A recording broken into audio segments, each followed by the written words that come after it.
festivités de Pâques sur Crespin. Donc comme chaque année, voilà, le site de la Renaissance qui est plus que jamais, je dis bien plus que jamais utilisé avec notre municipalité, puisque voilà, on peut voir aussi, et les gens le verront parmi vos images, il y aura quelques aménagements qui sont en cours pour Crespin plage, hein, voilà. Donc ici, on parle bien des festivités de Pâques avec une dizaine de jeux gonflables, avec une distribution de chocolat de Pâques tout à l'heure, voilà. Les mascottes sont ici présentes, le lapin, on a le lion qui traîne quelque part, on a le zèbre, on a le panda, voilà, pas mal d'animaux comme ça de mascottes qui sont ici présents. Les Crépinois ont répondu présent, parce que forcément, c'est une manifestation réservée aux Crépinois, voilà.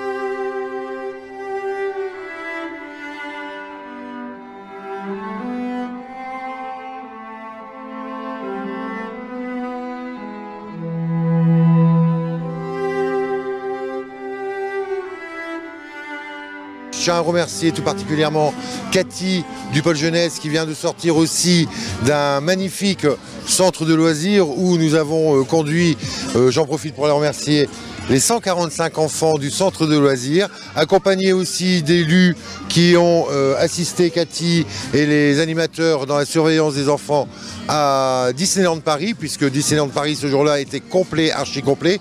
Et je la félicite d'autant plus parce qu'elle est partie avec 145 enfants, aucune blessure, aucun bobo, et on est tous revenus sains et saufs. Donc voilà.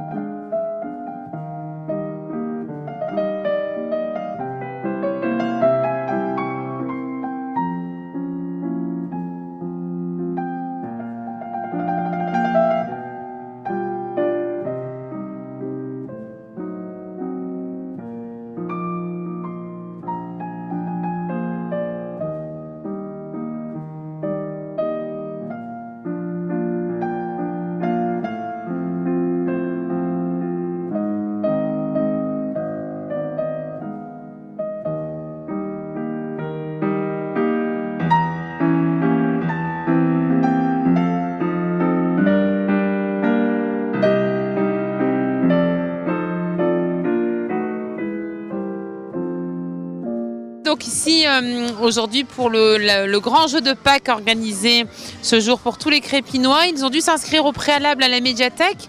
Lors de l'inscription, ils ont reçu un bracelet qu'ils doivent porter aujourd'hui pour bien prouver leur inscription. Nous, dès qu'ils sont entrés sur le site, ils ont été pointés pour dire qu'ils sont bien présents et on leur a offert leur premier œuf factice qui leur permet d'accéder ici à toutes les activités. Donc on a les stands, maquillage, coloriage, structure, etc. Donc toutes ces activités sont bien sûr gratuites et à l'issue de cette belle journée, ils pourront échanger leur œuf factice reçu contre des bons œufs en chocolat qu'ils pourront cette fois se faire un plaisir de dévorer.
Aujourd'hui, nous commémorons une blessure qui a failli emporter le vieux continent.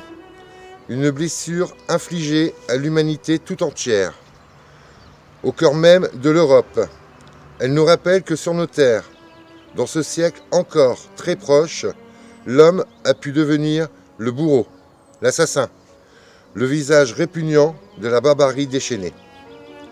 Ils furent des millions, arrachés à leur vie, à leur maison, à leur famille, juifs, résistants, opposants politiques, otages, homosexuels, tziganes, témoins de Jéhovah, handicapés, réfractaires, tous furent broyés dans les rouages d'un système organisé pour déshumaniser, avilir, faire disparaître.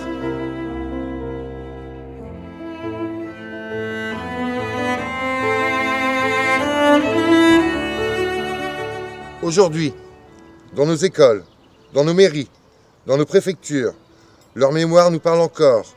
Elle nous dit que la déportation n'est pas une histoire lointaine, figée sur le papier glacé des livres d'histoire.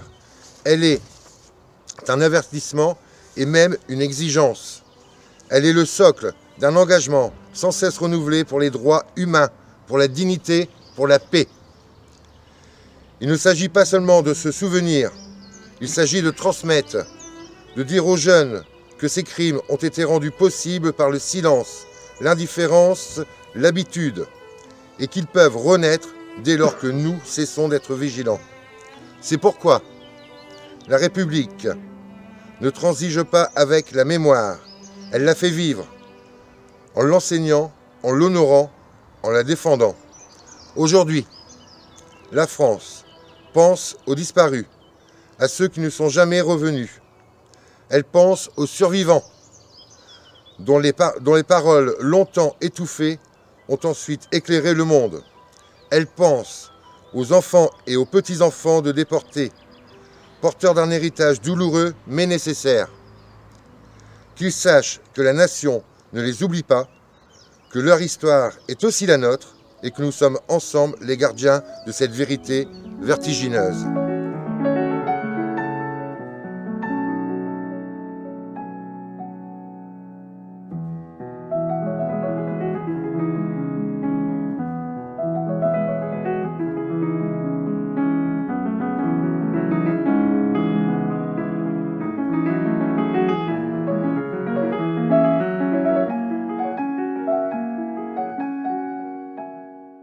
À Crespin, en 1943 et 1944, 37 Crépinois furent arrêtés, dont la plupart sur dénonciation, emmenés à la prison de Los-les-Lilles, puis déportés dans les camps de concentration d'Allemagne et de Pologne.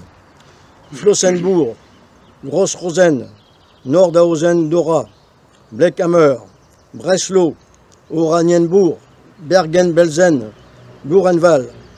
Sur ces 37 déportés, seuls 13 reviendront vivants de cette horreur après la libération des camps et l'armistice du 8 mai 1945. 24 n'auront malheureusement pas cette chance et n'ont même pas de sépulture. Leurs noms sont gravés dans le marbre de cette stèle.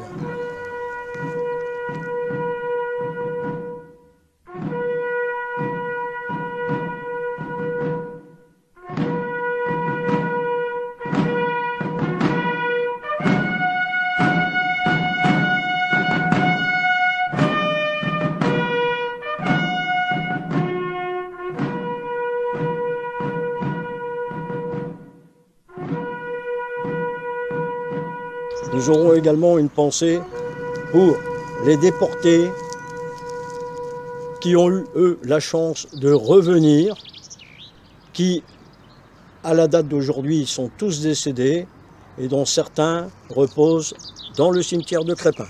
Aïwa Florimond, arrêté le 7 février 1944. Jaspard Henry, arrêté le 19-10-1943. Leclerc Eugène, arrêté le 19 octobre 1943. Leroy Jules, arrêté le 21 février 1944. Pont-Landelin, arrêté le 19 octobre 1943. Razé Henri, arrêté le 7 février 1944. Tribou Louis, arrêté le 9 octobre 1943. Vandecastel André, arrêté le 9 octobre 1943. à ces victimes de la déportation. Notre hommage et nos pensées vont également aux autres victimes de la barbarie allemande qui reposent au cimetière de Crespin. Léon Strady, arrêté à Crespin le 19 août 1941 et fusillé par les Allemands au fort du Vert-Galant à Vambrechy le 14 avril 1942. Fernand André Bouton, arrêté à Vieux-Condé sur dénonciation le 16 novembre 1943, fusillé par les Allemands au fort de Bondu le 9 mars 1944.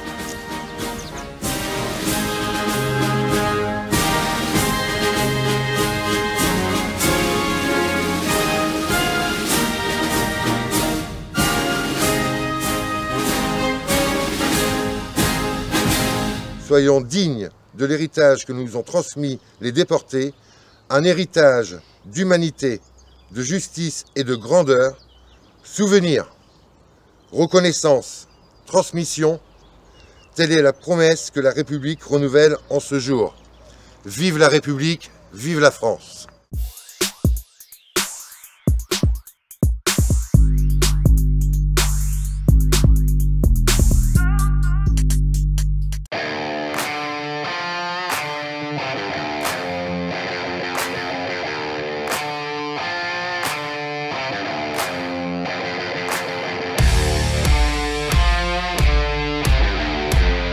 On est au tournoi franco-belge de l'US Crespin, samedi 19 avril. Donc on a un tournoi qui va durer de 10h à 16h. Donc c'est les catégories U8, U9 qui se rencontrent sur 3 poules toute la journée avec des matchs de classement au matin, des matchs de poule le matin pardon, et après-midi des matchs de classement festifs jusqu'à la finale 16h. Voilà. C'est une catégorie U8, U9, donc aussi bien française et avec 2 équipes belges invitées, Beaudour et Anzy, qui ont fait le plaisir de venir sur notre tournoi.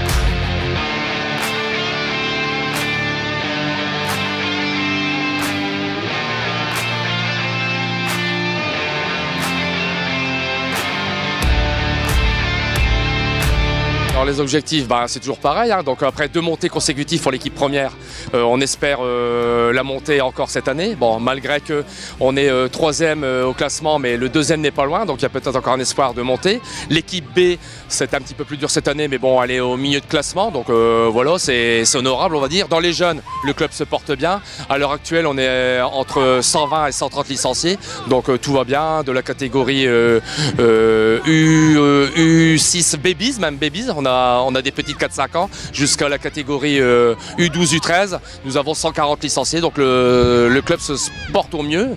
Ce qu'on peut souhaiter, c'est qu'il y ait beaucoup d'enfants qui nous rejoignent encore plus l'année prochaine. Donc les portes du club sont ouvertes, les entraînements sont le lundi soir, le mardi soir et le vendredi soir pour les seniors. Et ce qu'on espère, c'est qu'il y ait de plus en plus de monde qui rejoignent le club.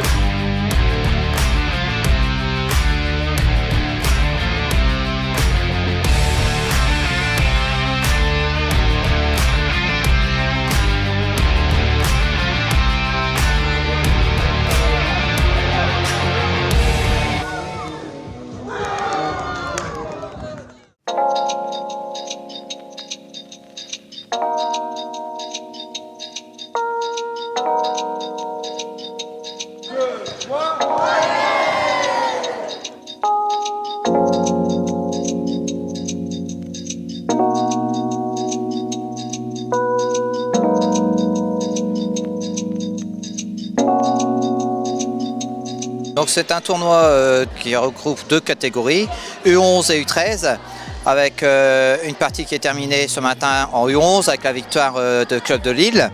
Et là on est sur la finale U13 qui oppose Onnaing à Beuvrages. Donc pour l'instant c'est Onnaing qui mène les débats.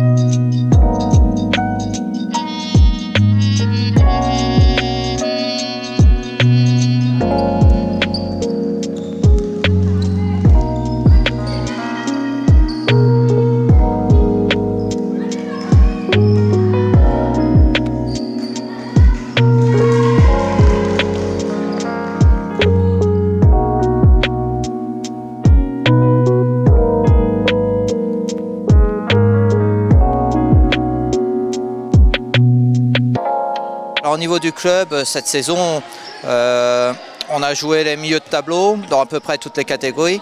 On est essentiellement sur les catégories filles cette année. Donc pour l'année prochaine, on envisage d'avoir une catégorie senior filles et peut-être de réouvrir une catégorie senior garçons, en plus des autres catégories qui vont reprendre leur cours. Hein. Donc l'avantage, c'est qu'on aura pratiquement toutes les catégories du secteur féminin. Et il ne reste plus qu'à reconstruire la partie garçon qui s'est appauvrie. Mais bon, je pense que d'ici quelques années, on peut réussir à avoir un club avec pratiquement toutes les catégories. Donc c'est l'ambition. L'ambition, c'est de grimper, monter un peu tant en effectif que aussi en niveau.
Le repas des aînés 2025, dernier repas des aînés du mandat de notre municipalité. Mais avant de parler du repas des aînés, permettez-moi de présenter mes condoléances à la famille, à Yannick, à la maman, aux frères de Véronique Levillon, notre directrice du CCAS, qui a travaillé pendant des années à la mairie au sein du CCAS et qui avait en charge aussi à l'époque le repas des aînés. Donc permettez-moi, avant toute chose, vraiment d'avoir une pensée énorme pour Véronique et Yannick, sa maman, et je leur présente forcément mes condoléances. Maintenant, la transition n'est pas facile, je le sais, mais voilà. Aujourd'hui, repas des aînés, Crépin, pratiquement 300 convives, on est plus ou moins à 300 convives aujourd'hui, sur le thème du cirque, comme vous avez pu le voir, et comme les gens le verront sur les images, avec la girafe, le lion.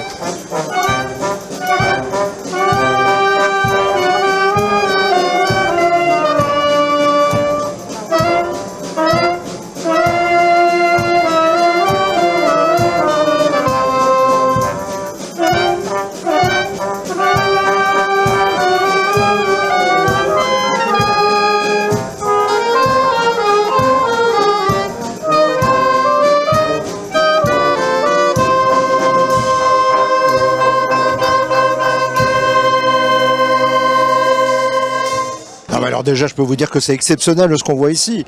On voit Crépin, ce que l'on ne voit pas ailleurs. Et je pense qu'ici, il y a une fibre pour s'occuper du bien vivre ensemble, pour s'occuper de toutes les générations. Et en l'occurrence aujourd'hui, le 3e âge et le 4e âge. Vraiment, je suis stupéfait, ébahi et bluffé dans le bon sens du terme. Je pense que j'ai fait le tour de quelques tables ici et tout le monde est vraiment ravi de participer à cette belle fête aujourd'hui, à cette belle communion. Et encore une fois, ça prouve l'attachement en tout cas de la ville, de ses élus, de Philippe Golinval et puis de l'ensemble de son équipe envers les aînés.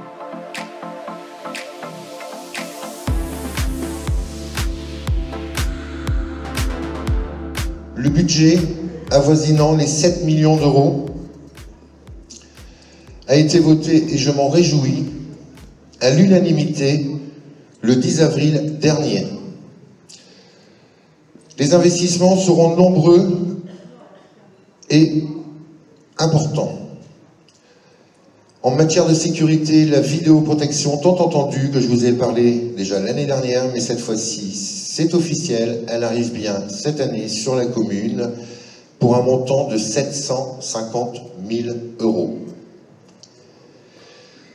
Les PPMS. PPMS, ce sont les plans de sécurisation de nos écoles, c'est-à-dire sécuriser au maximum les écoles avec une alarme que chaque enseignante aura sur elle-même, un boîtier, qu'elle soit à l'école ou à l'extérieur. Ça sera relié au service de sécurité et de secours.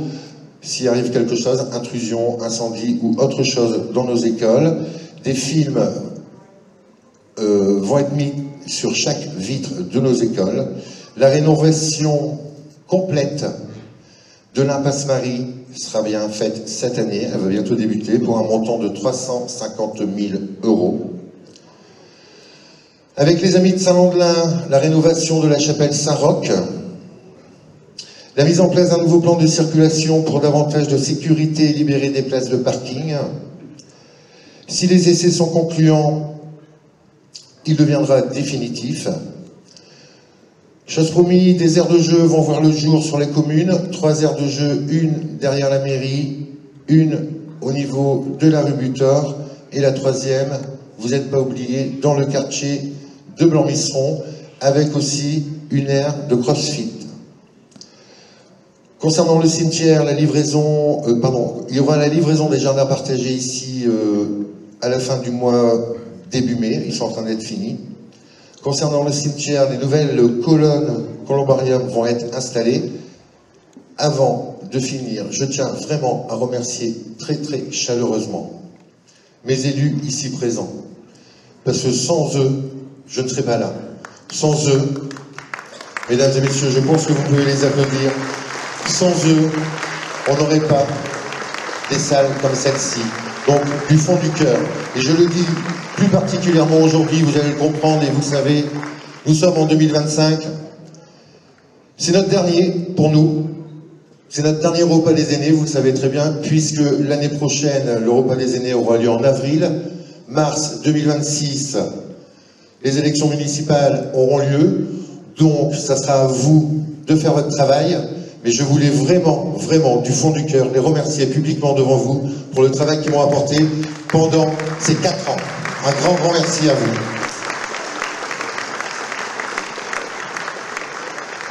Bien oui, aujourd'hui on est heureux parce que justement on essaie de donner de la joie et je crois qu'ils seront accompagnés cet après-midi de l'orchestre Barzinski.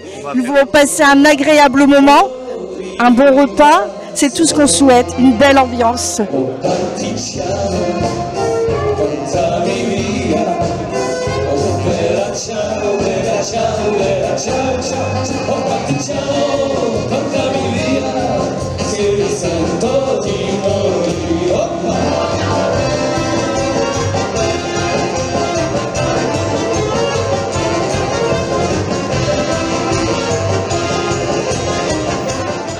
On est déjà venu par le passé à Crespin, on joue dans la région, on joue également dans le Pas-de-Calais, mais donc on a un orchestre familial de copains qui faisons de la musique, alors polonaise, mais pas que, aussi de variété, et qui animons du coup banquets, thé dansant, repas dansants, dans la région et dans le Pas-de-Calais également.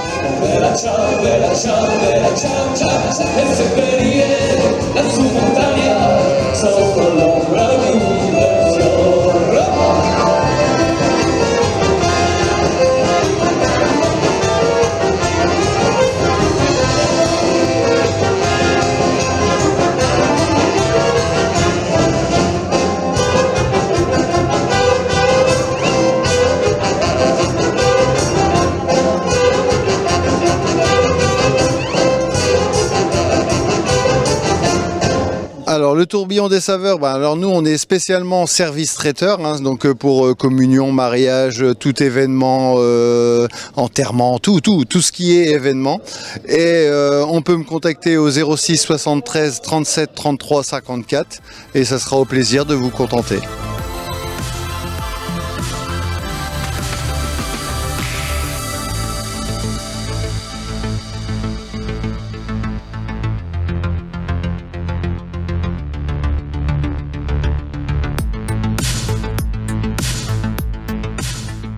Comment vous dire, c'est vraiment un pur régal parce que, alors je ne sais pas comment on a géré, on a réussi, tout le monde est super content. En tout cas, je remercie vraiment tous les élus de l'investissement qu'ils ont fait tout au long de cette semaine, parce que ça a vraiment été un investissement. Et en tout cas, j'espère que vous avez passé une excellente journée. Et moi, je ne sais pas si je vais finir la journée, mais bon, on verra bien.